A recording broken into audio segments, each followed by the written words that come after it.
On this episode of the Press Rewind Prince Lyrics podcast, we'll be discussing a major hit for the Bangles that was written by Prince, and that song is Manic Monday. And joining me to talk about the lyrics to Manic Monday is Tara Betts. Welcome back to the show, Tara. Hey, Jason, good to hear from you again and see you. Yeah, thank you. Good to see you too. We've done a few episodes now, and I think the listeners enjoy your perspective. And this song you chose, I was doing a bunch of kind of vault tracks. This isn't a vault track per se, but it's the original Prince version, the one that he recorded for the Bangles. Well, really for Apollonia 6, and we'll get into that here in a little bit.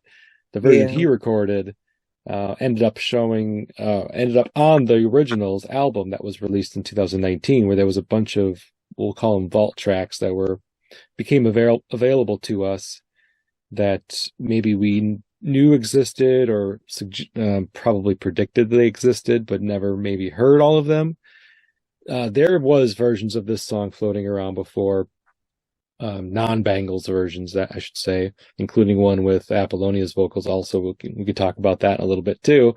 But as far as Manic Monday, Tara, were you a fan of this song as it was performed by the Bangles? You know, the band who, made this song popular?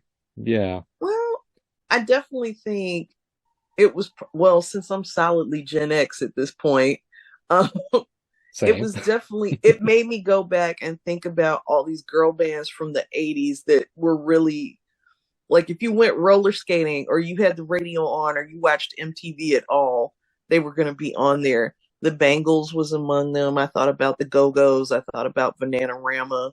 Like, a lot of people like that who we really don't talk about now, but those songs do come up in the culture. Like, I've seen Bananarama's Cruel Summer in a couple of videos and stuff like that. And then the Go-Go's, not just from their pop stuff, but because they did punk music before, I think they've kind of solidified themselves as being in the pop music culture in a way that you can't kind of deny or dismiss, and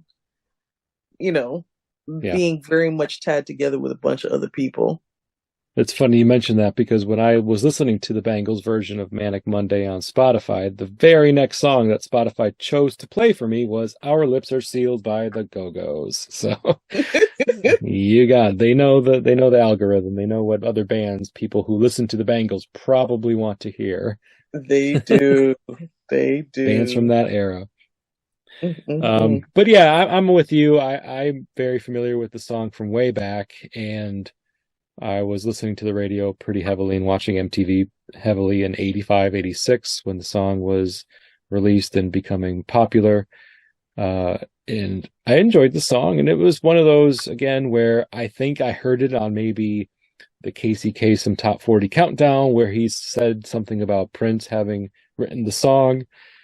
I didn't know that until it was announced by a radio DJ, just because, Google wasn't a thing, and that kind of information, especially to someone as young as myself at the time, I was about 10, 11. It wasn't that common. Like, I wasn't browsing magazines and talking to other Prince fans like, oh, did you hear he wrote the Bangles Manic Monday? No, I had to have somebody tell me, and somebody on the radio had to tell me that. So I don't know, do you remember finding that out, or was it just kind of always known to you?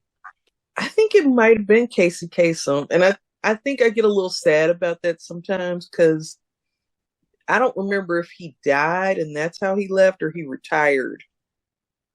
But Casey Kasem had the most soothing voice. Yeah, so I wanted to listen to whatever he had to say. Like, he always dropped something really interesting. So he might have been how I found out too. But I think it's really interesting because we didn't have podcasts. We didn't have the internet or social media to tell us this. It was like you kind of handed stuff around, and that's how you found out bits and pieces. It was easier for artists like Prince to kind of maintain that level of mystery that way. Right. I think he was credited as Christopher or something like that on the Bangles album as the writer. So again, all these pseudonyms didn't make it easy for us either. He wasn't very overt with it.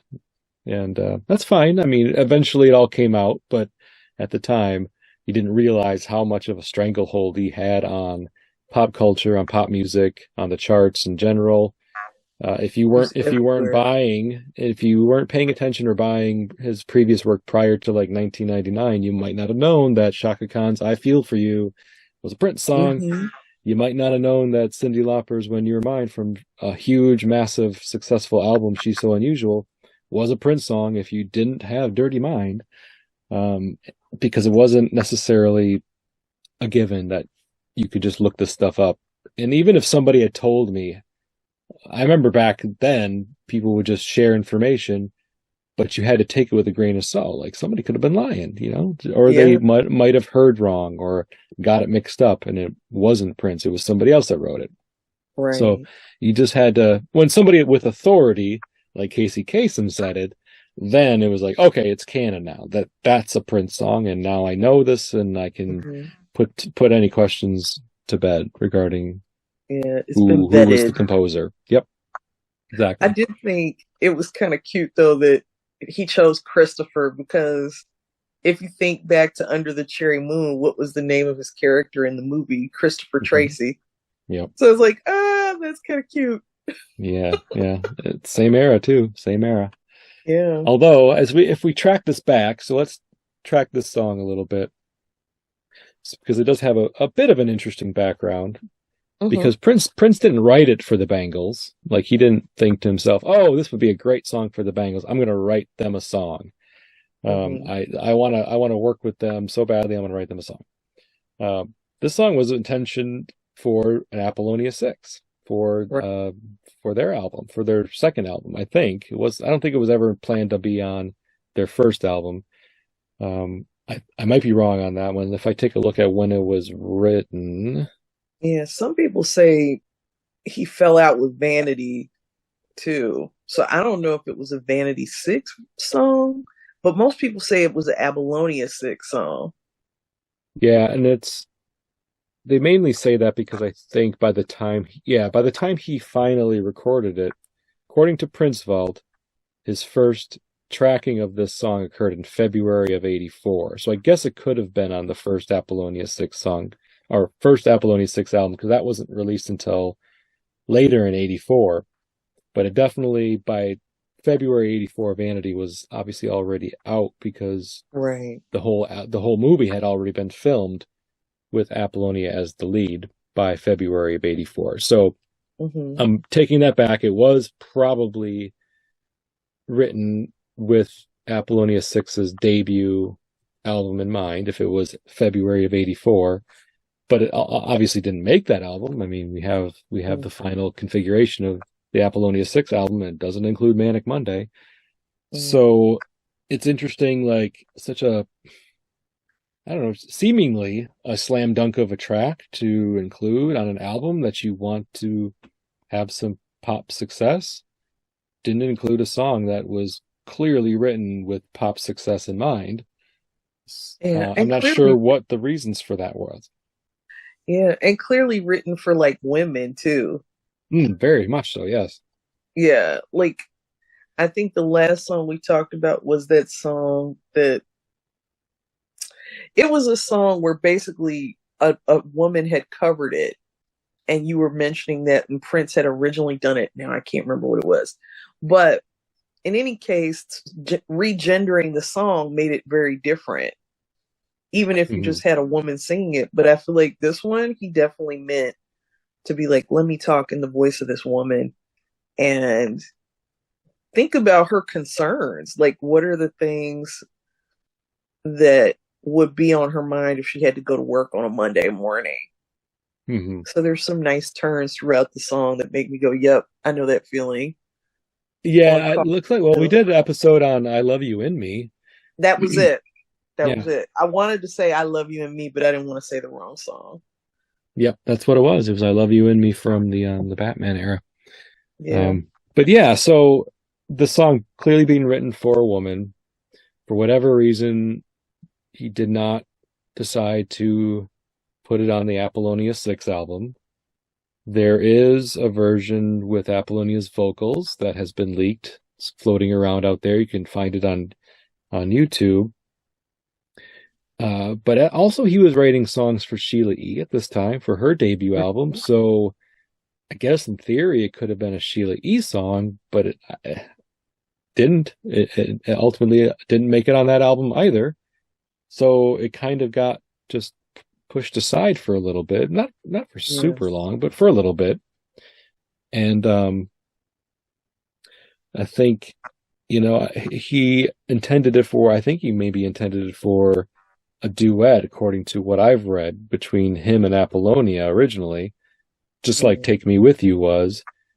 But that's not what we ended up getting. Like his version has, and by his version, I mean the version that was on Originals, has him in the lead vocals, and then you have, I think it's either Brendan and Jill or Brenda and Susan, somebody, I think it's basically Brenda for sure, and Jill. Yeah, Brenda and Jill are on the background vocals for the Prince version, which implies to me that, it's an Apollonia 6 song. If it was Apollonia on the lead, Brenda and Jill in the background, even though Jill wasn't a member of Apollonia 6, but she often jumped on records whenever vocals were needed, whether she was in the group or not officially. But then it never got on either of those albums, and then he gave it to the Bangles. So that's a fun little story about how he kind of offered it to the Bangles. I believe it said in spring of '85, which he liked, and you had a bit of a story about that. Maybe just to touch on that, if you don't mind, how he became aware of them at least. Yeah, there was this interesting moment in the early '80s I was reading about where the Bangles were invited to be the opening act for Cyndi Lauper when she was touring, and that was around the time that Prince became more familiar with the Bangles and their work, and he had heard the song from their first album in 1983. I think that's their first album, Hero Takes a Fall. And he said, I really like this. And so he sent them a bunch of songs, apparently, or just like a few, maybe more than one. I'll say that because I don't have a specific number. But one of those songs was Manic Monday. And it's so funny, too, because you mentioned, how on She's So Unusual, Cyndi Lauper's first album, she did the When You Were Mine song, which is from Dirty Mind. But I definitely thought of Take Me With You from the Purple Rain soundtrack with Apollonia, because it has a similar tenor. Like, it's a more mellow song, versus if you hear a song like Sex Shooter by Apollonia 6 or Nasty Girl by Vanity 6, those are more sexually explicit. They're like, the energy is different. It's a little bit funkier, So I feel like, this makes sense that he gave this song for the Bangles to consider. Yeah, and the Bangles accepted. I think there was another song, to your point. There was definitely more than one. I think he offered them another song, and somebody who's listening can remind me of what that song was. But they were like, no, thank you to that song, but yes, thank you very much for this song. And so they accepted. It was one of those things where I think, according to the stories, Prince was recording at Sunset Sound Studios around the same time as the Bangles. As you mentioned, Prince became aware of the Bangles and appreciated their skills, their abilities as musicians, and admired their music, and decided, this would be, if it's not going to work out for Apollonia 6 by now, in '85, that project's dead. Sheila E., she's making her own music with Prince. They don't really need a pop song like this, or maybe didn't think it was quite going to fit her image. She had maybe a little bit of a different image and was going a different direction with her music. So why not? I mean, he was working with Sheena Easton at the time too, so it didn't have to be people that were only in his camp or only signed to Paisley Park Records for him to work with them. So he gave it to them. They recorded it for their next record, and it became a worldwide smash. very successful song on the pop charts and highly recognizable as one of Prince's most popular songs that he gave to someone else. Yeah. Almost to the point where people won't attribute the song to Prince. Like most of the time people will attribute it to the Bangles. And I'm just like, no, like so many hits. Even if you just go on Google, they do that. Mm-hmm. And I've seen some people try to attribute it just to Cyndi Lauper too. And I'm like, no, no, no. Nope. Nope. Not at all. People need to, and the Originals project was pretty good for that. I mean, granted, its target audience, us, we already knew this, but I think just because it's due to its release and people having it be kind of, now again, canon, not only are people being told, but you can hear Prince's version. So if you were a skeptic for whatever reason, or not sure, like, oh, well, he probably just, wrote the chorus or something, or just kind of minimizing his contribution to the songs. Like, no, this pretty much, it was completely done by him, and all they had to do was just take his vocals out and put theirs in place. Now, the Bangles did re-record the song. They didn't do that, which is not always the case. I mean, another example, I Feel For You, that's clearly a re-recorded version. Because again, it wasn't written. Prince didn't write it and then give it to Shaka Khan. It was a cover of a song that he had already recorded. This is different because this was a song that he had never recorded and released. So with his proteges, how it usually worked was he would record a song with the guide vocals and then give it to them, and they would just replace his vocals with theirs. The Bangles re-recorded the song. It stays very faithful to the original Prince version. There's not a lot of deviation, and as we start getting through the lyrics, that's one of the things that I noticed for sure, is that the lyrics didn't really change at all, and the music stayed. The tempo is slightly different between the two, but it's not. I don't think it's significant. It doesn't transform the song. Bangles did their thing, but it's not overly different in my mind. Yeah. I just know it definitely strikes me like, and I'm not a musician, so I don't always have the term for what I want to say, but it feels airier. Like it feels much lighter in terms of how it feels to me sonically, right? Because when you hear funk, everything is going to hit like hard, and it's going to sound like you should dance to it. And this song feels like, to me, like you're almost contemplating like a spring morning. Mm-hmm. Yeah. It's a very airy song and a very, it's not very funky. We're not gonna pretend like it's a funky song because it's not, and that's not really. Yeah. But I think not really what he was designing to do with it. I mean, it would have. I think it really would have worked for Apollonia 6 if they could have gotten the right performance maybe out of Apollonia, or if it was sung by Brenda. I don't know. Maybe it could have been a hit, but it's too late for that. It's neither here nor there. Yeah. Although the version that Apollonia and Prince did together, it's not bad. It's all right. Yeah. It's not any worse than Take Me With You. Apollonia takes the lead vocal on this one and Prince in the background, as opposed to Take Me With You, where Prince is the lead vocal and Apollonia is more of the background vocal. Right. And so, but there's some detriments and benefits to that as well. True. But if you're ready to go through the lyrics, I am as well. All right, let's get down to it. 6 o'clock already. I was just in the middle of a dream.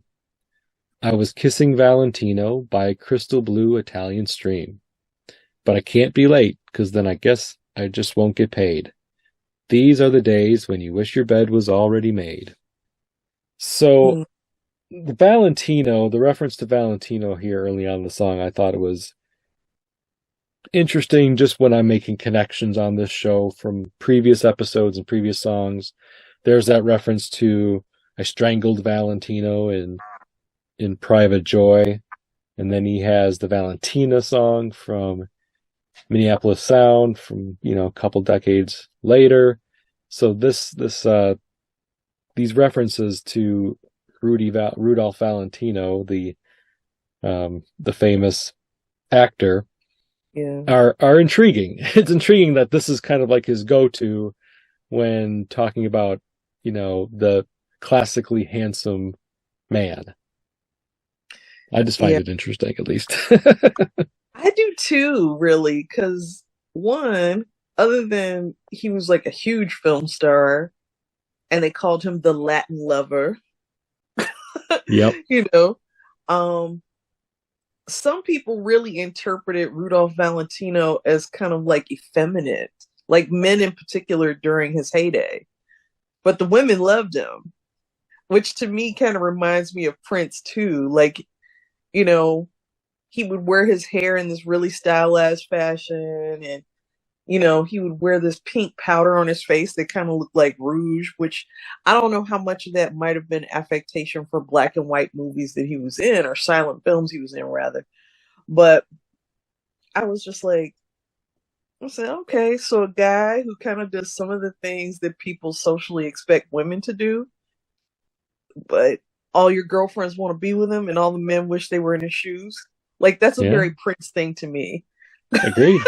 Agreed. That nice connection there, because I had forgotten, because I did a little research on him when we did the Private Joy episode, but that was a while ago now. So I Yeah. had forgotten that was kind of his reputation as a ladies' man, but also kind of a pretty boy, Yeah. and not the most manly and masculine of men, even though he was considered attractive by women and was highly desirable by women. So yeah, very, very astute connection there, Tara. Nice one. Mhm. And it makes sense to be by the Italian crystal blue stream because it's like an Yeah. Italian dude in Italy. I was like, oh, okay. Yep. What else with this first verse do you find interesting or want to call out?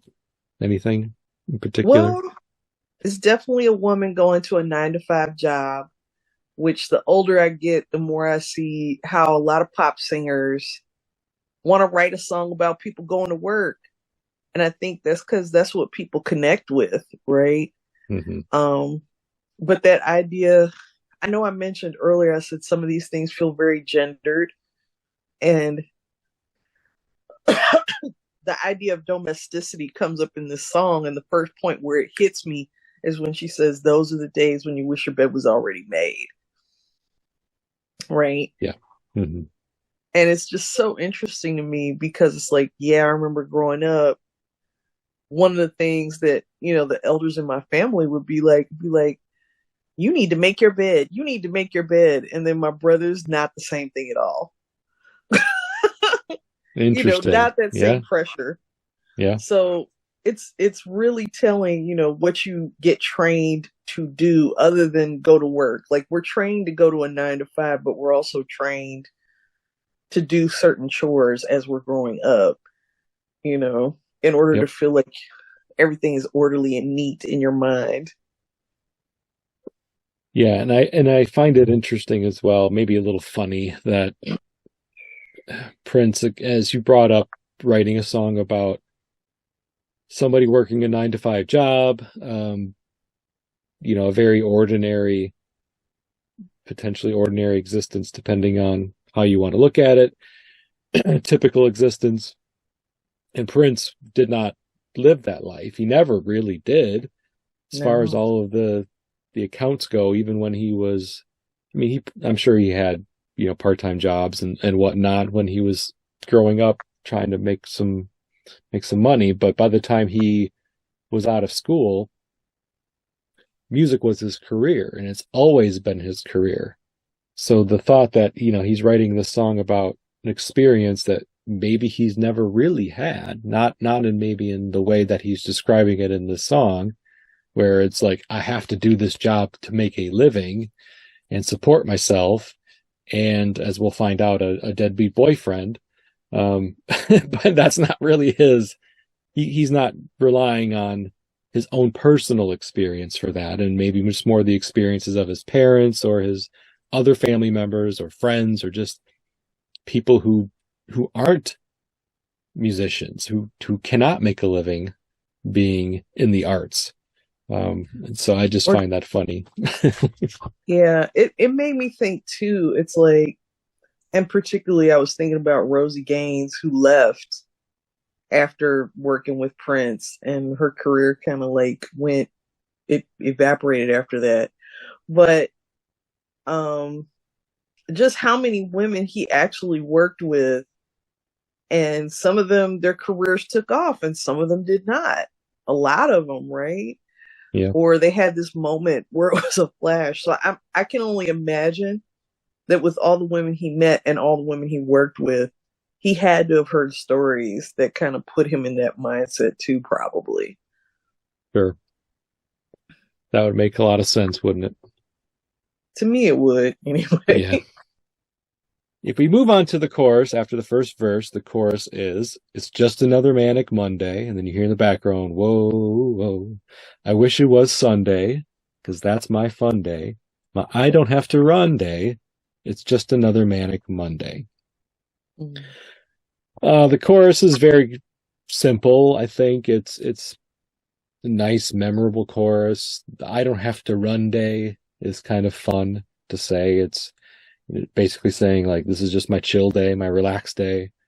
I Yeah. don't have to do a whole lot, which is the opposite of manic, kind of describing manic, meaning Mhm. crazy and running around and a little bit, running late for things and just feeling like you don't have enough time, stressed out. Sunday is the opposite of that, is what is basically he's saying in the chorus. At least that's what I get out of it. What do you think Mhm. about the chorus, Tara? I kind of like it because even though it's really simple repetition and rhyme, like you have Sunday, fun day, run day, it almost reminds me a little bit of, there's this poetic form that Aga Shahid Ali popularized um, in the years before he died called the Hustle. And in it, you have these internal rhymes at the end of each stanza, which I'm sure Prince didn't know about. It wasn't like popular in the United States at all at the time when he wrote this song and it came out. But it has that kind of satisfying sound at the end of each verse that makes you Mm-hmm. feel like, yeah, I like how it, that's how good poetry will perform, even though it's not necessarily poetic. It feels like a very straightforward kind of narrative in this song overall to me. Yeah, and it doesn't go on too long. It doesn't wear out its welcome. Like Yes. if it would have been one or two more of those rhymes, I'm like, okay, we get it.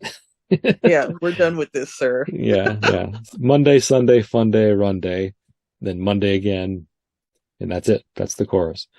But Yeah. yeah, it's easy to sing along to. It's performed very, clearly enunciated well by both Prince or the Bangles, depending on which version you're most familiar with. There's the bridge later on. We'll get to it. I had some misheard lyrics there growing up, but I never misheard any of the lines from the chorus. We'll just leave it at that. Mm-hmm. The next verse: "Have to catch an early train, got to be to work by 9. And if I had an airplane, I still couldn't make it on time. 'Cause it takes me so long just to figure out what I'm gonna wear. Blame it on the train, but the boss is already there." Okay, so Tara, with the second verse, is there anything in here that you wanted to call out or You know, mention? I feel like as someone who has been in this dilemma many times myself, where I'm just like, oh God, I'm gonna be late again. They're gonna see me coming late.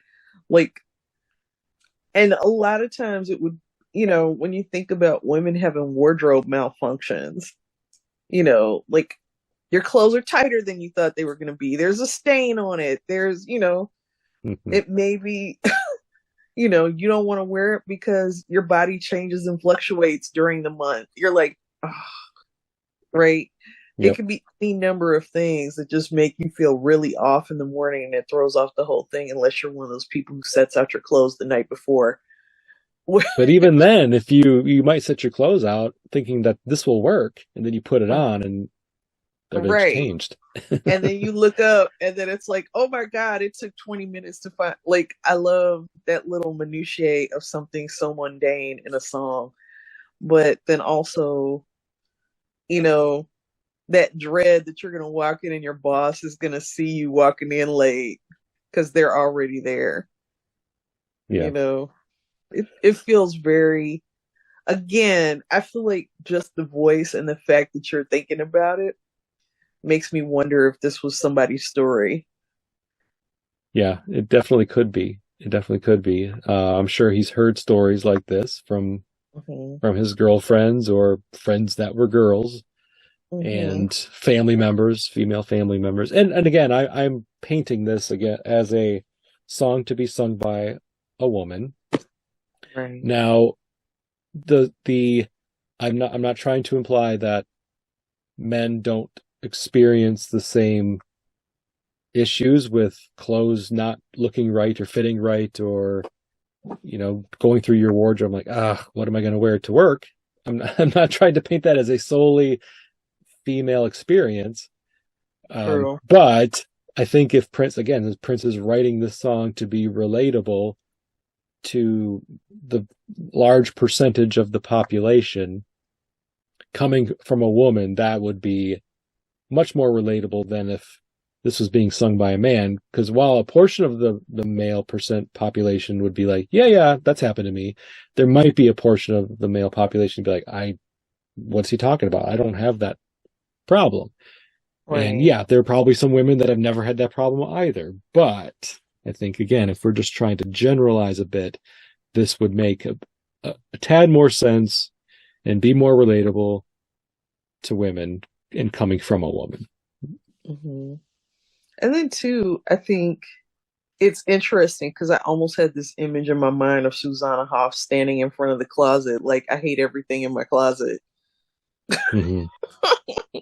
But that's just me probably embellishing it in my head a little bit.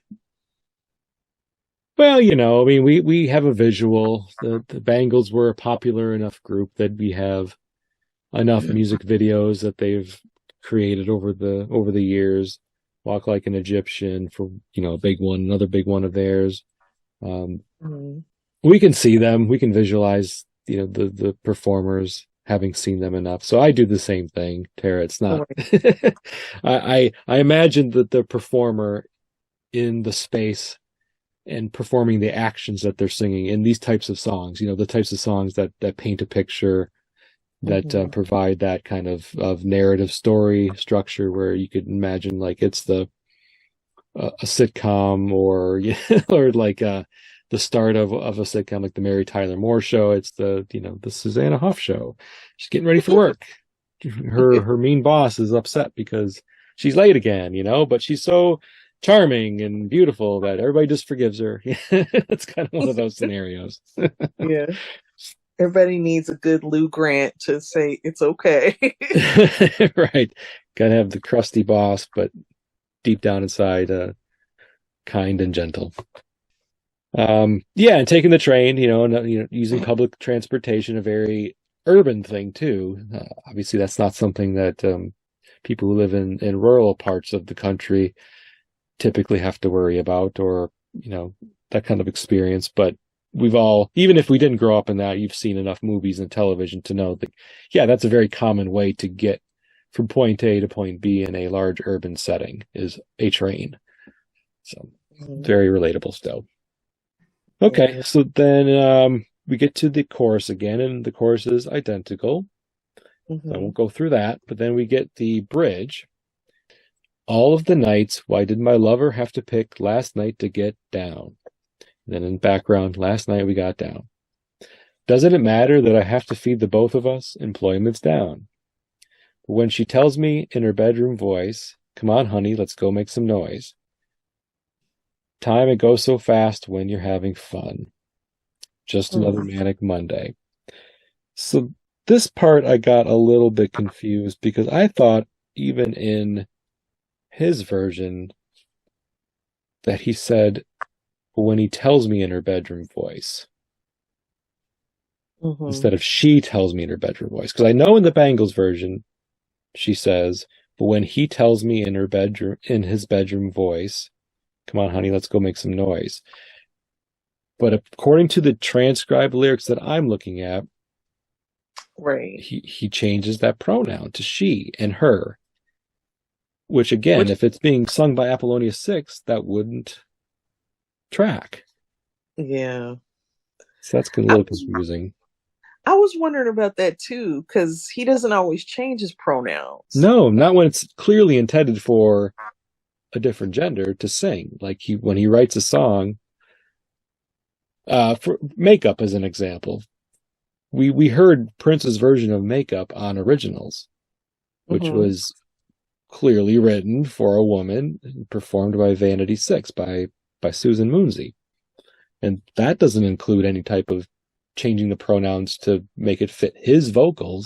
So I don't know. Maybe these lyrics are transcribed wrong, and maybe he does say he and his. Mm-hmm.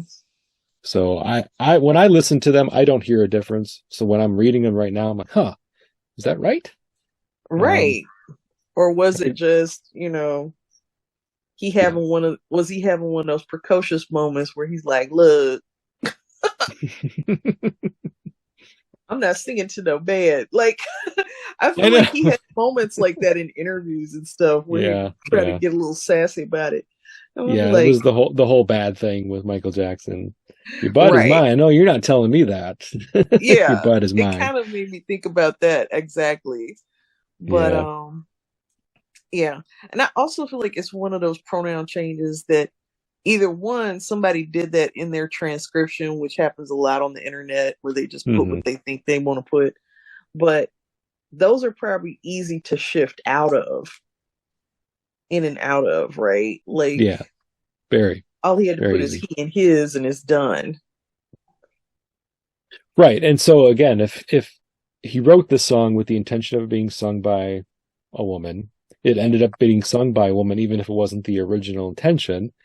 So Mm-hmm. either or, when you look at it this way, the woman is the breadwinner in this situation. She's the Right. one that's making the money to support herself.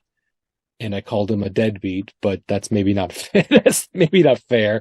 I mean, he says, employment's down, so it's just, the economy is maybe tanking at the time and it's hard to find a job, and maybe this person had a good job and lost it, or maybe this person Mm-hmm. is an artist and they're a struggling artist. Who knows what the scenario is, but the bottom line is, he Well, that would have says, been and she sings, I have to feed the both of us. right. Which it kind of put me in the mindset of one, is this during the Reagan era? Mm-hmm. So employment was down like that. I wonder how many people were actually going through that at the time. But then also, and this is, I think it definitely predates Tracy Chapman's song Fast Car, Yes. which, in that song too, which is now having a resurgence because, you know, the singer that was on one of those singing competition shows, Yeah. made it more popular for white audiences in a way that it wasn't when it came the first time around. I think, Chapman's song does the same thing, to do that thing where it's a woman, even though it's a daughter and a father, it the father has to depend on the daughter because the mother has left. But this one is more like contemporary in the sense of, even though it's the older song, Prince's song has a woman talking about what does it mean to support the person who's traditionally been considered the breadwinner, Mm-hmm. which I think that's the most interesting thing in the song to me, right? That she's talking about that. And even though she's kind of like, it's almost like this moment where you can tell she feels bad about the situation, or maybe she's feeling like some regret or something about, like there's some kind of feeling that's not good, but then also wishing she could stay in the bed too at the same time. And I don't know if it's because, oh God, I don't want to go to work and I hate Mondays like everybody else, but also just wanting to linger with your lover. You Mm-hmm. know, it's almost like kind of like an obad, which the classic poems do that. If you've ever heard of an ode, it's a French form where you write the poem about being in bed with your lover in the morning, and it's that moment where you kind of feel that longing, like you don't want to leave. You two both still want to be in the bed. So the situations that may pull you out of the bed may make the poem very different. But in this one, she's pulled out of bed by her job and their financial need, which makes it kind of interesting. Yeah. You know, it's not Yeah. just the same old stuff. Like, I gotta go to No. work. No, and she could have. I mean, if she really wanted to, she could have turned him down and refused to get down the night before she had to get up in the morning to go to work. Right. If she really wanted to, but she didn't. She clearly didn't. Yeah, she You wants know, to be there. right. She wanted to connect, and she wanted to enjoy their time together as well. And so, come on, honey, let's go make some noise. And she's like, yeah, let's do it. But now I got to pay the price because you can just lay in bed the next morning and sleep in because you're not working at the moment. I Mm-hmm. am the sole breadwinner, therefore I cannot call in sick or be late for fear Right. of losing the only job that is paying our bills. Right. And I think that's such a common couple dilemma, right? Regardless Mhm. of what your pronouns are, or, who's the breadwinner. It's like, how do you balance time around your working life and your love life? Yeah. And, who's got it easier in the relationship? Like, those age old conflicts for anybody in a relationship. Yeah. Very relatable. Another aspect of the song that is very relatable, which again I think we both agree it helped it to become as popular as it ended up becoming. A super relatable story with relatable lyrics, sung in a simple but effective and catchy way, and performed in a simple and effective and catchy way. Just at all, like like if there's a formula for a popular song, Prince clearly understood that and wrote that wrote this song, Manic Monday, with all of those, with that formula in mind, and was able to plug in the different variables to get the equals to be a puppet, I guess. Mm-hmm. But yeah, I Yeah. just thought it was interesting, the whole dynamic around that. But for me, the misheard lyric was in this bridge. Mm-hmm. I think it was just like, why did all the nights, why did my lover have to pick last night to get down? Was maybe not as clear to me as a much younger person when the song was popular. Maybe because also I didn't. There's so many euphemisms for having sex. I couldn't keep track of all of them when I was a Right. kid. So I didn't know getting down was just another way of saying having sex. Mm-hmm. And so I probably didn't hear getting down because I didn't know where Susanna was going with that lyric. And I just never registered it as a child until much later that, oh, this bridge is about the fact that she stayed up too late having sex with her lover, and now she's tired and dragging a bit the next day, but she can't she can't do anything about it. She has to still just function and move on with life as everything is normal. That's Yeah. very clear to me now, but it wasn't clear to me as a child. I'll just be honest.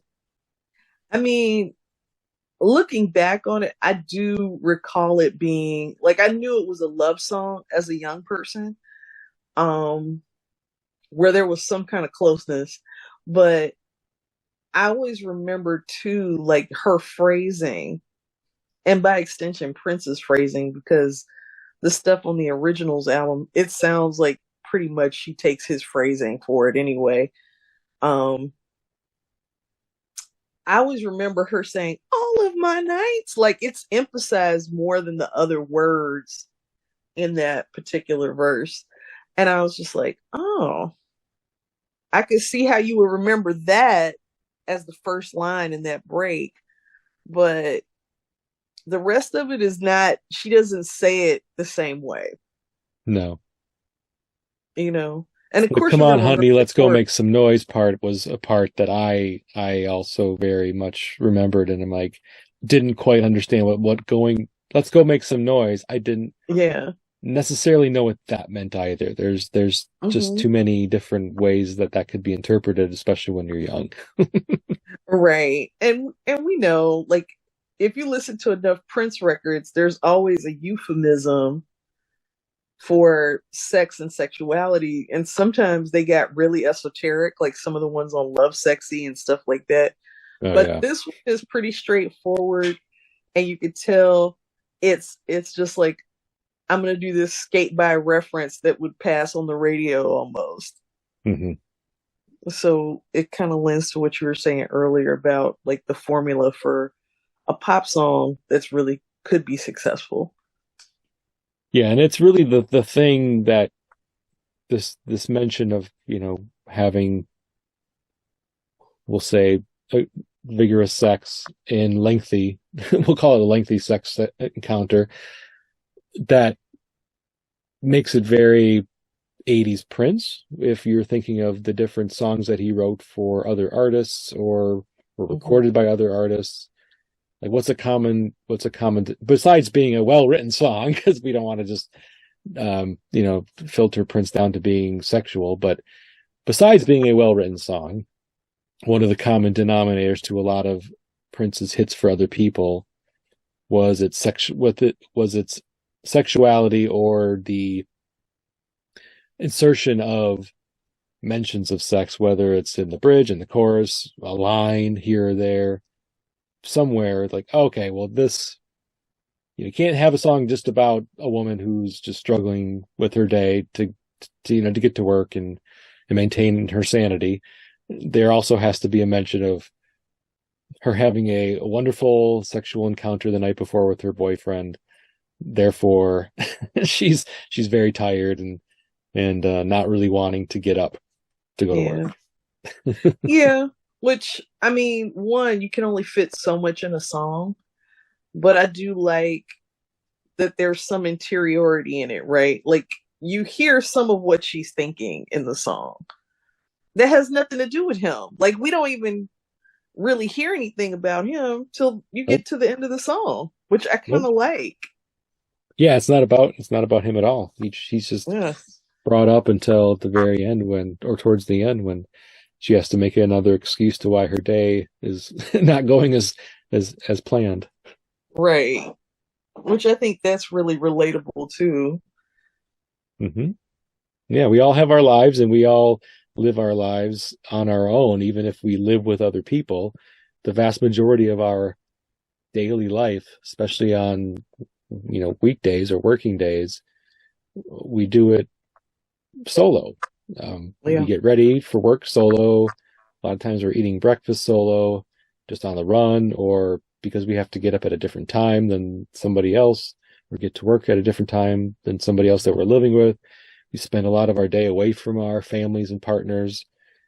We may come together in the evening and may be late. They may have plans. We may have plans. So a lot of our day could just be on our own by ourselves, even if we are living with others and part of a larger familial unit.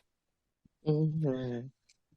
And so that makes sense that her day, even though she has a boyfriend and she has, a life outside of work, her experience in this song, the experience that Prince has written about, is a very truncated portion of her day. This is just you know, from the time I wake up till the time I get to work, this is how I'm feeling. And this isn't, and I'm not necessarily having the greatest Monday morning. Case of the Mondays by Prince. You know, which is kind of wonderful to hear that. And I know um, it had me thinking about because you mentioned how he never had a traditional job. It had me thinking, have you seen that documentary, Mr. Nelson on the North Side? I did actually, yeah. So do you think that kind of coincides with some of the stuff in this conversation as far as him never having a regular job? Because I haven't seen it yet. I want to see it. Yeah, I mean, it just was a very well done documentary, but it was from the perspective of all these other people that Prince interacted with at some point in his life. But Yeah. many of them, we'll just for the sake of argument call them normal people, meaning like they had regular jobs just like the rest of us, and Mm-hmm. had people that we had to report to and to performance reviews and all the stuff that goes along with having a regular job. Not all of us can just be our own bosses and be Mm-hmm. successful at it. And even for those of us who are our own bosses, it can be a struggle because then, you're solely responsible for everything. So Right. it's a struggle, and I think he understood that. He was not sheltered. I mean, we all kind of know, those of us who listen to the show are probably well versed in Prince's upbringing and understand, yes, his parents were musicians, but they were struggling musicians. They weren't successful like Prince, financially speaking. So just the whole, yeah, we got to get up, we got to go to work, we got to, make money. As I'm sure his stepdad was the same way after his mother got remarried. These are things that people do, Prince. This is Yeah. something that is a normal experience. You are not typical. And Yeah. he clearly understood that. I thought so too. And I mean, that's why I brought up the documentary. I mean, there's some people I'm sure who are listening to your show who are very aware of that, and I'm sure are fans of the documentary as well. Um, but I was thinking about that, and even that I thought about it a lot because there was that clip that came out, I think it was last year or a couple years ago, maybe, when I think it was the earliest clip of Prince caught on television. Like he was like 7 years old. And he still looks like Prince. I was like, oh my God, how are you 7 years old in this? I can still identify you. And they had to go back and verify it with all these people who actually knew him, and they were calling him by like his childhood nickname. And I think because unfortunately he's not here and people have really gotten into his work, now we get to see that side of him, right? Mm-hmm. Of him as somebody who could identify with working class people, because the side that we saw for most of, if not all of his life, was the celebrity, right? So Mm-hmm. it's kind of nice to not just have inklings of it in the songs, but to actually know for people who probably would just be very much enamored with him and have stars in their eyes. Yeah. Well, there really isn't much more to Manic Monday than what we've already covered, Tara. The chorus Yeah. comes in again, and that's how the song ends. The whoa whoa is always a very nice part of the song as far as like being able to sing along to it and catchy Mm-hmm. again. Just there's aspects of the song that just make it very memorable, whether or not from an earworm perspective, whether or not you like the song or not, Mm-hmm. it is catchy as hell. And it's very difficult to not sing along to it when you hear it on the radio. I've heard the song, we'll say 100 times, give or take, in my life. Mm-hmm. And while I don't think it's not my favorite song, not my favorite Prince composition by any stretch, but Mm-hmm.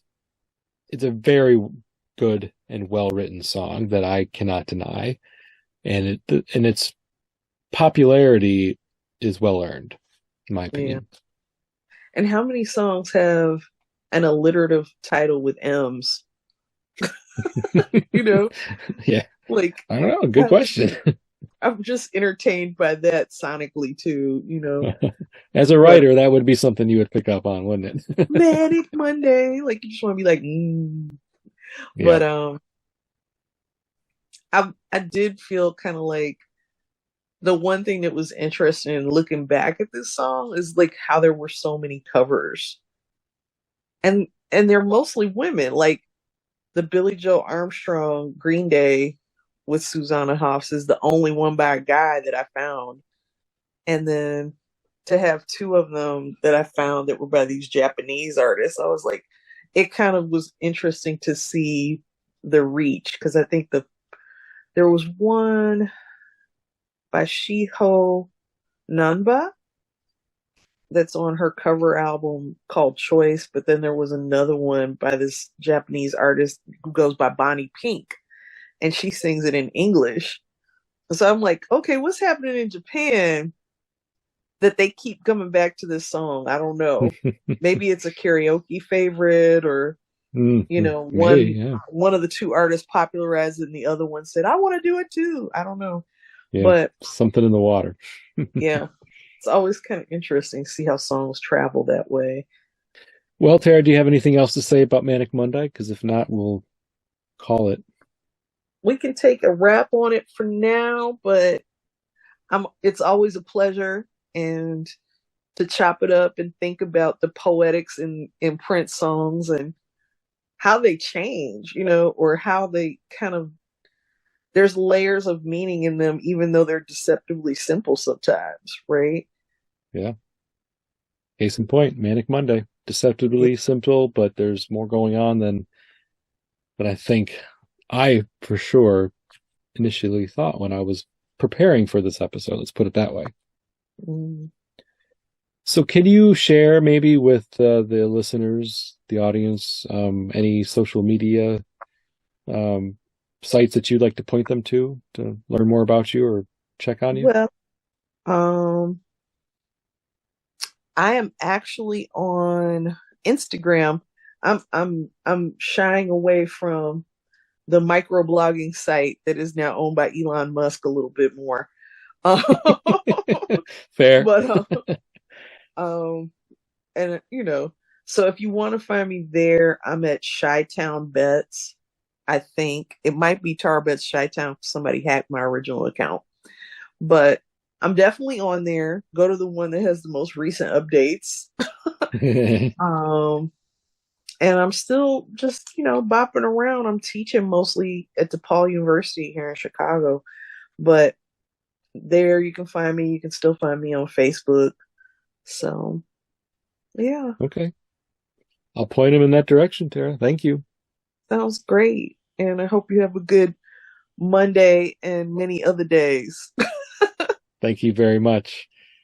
This has been the Press Rewind Prince Lyrics podcast. I've been your host, Jason Brenninger. You can find the show at pressrewind.net.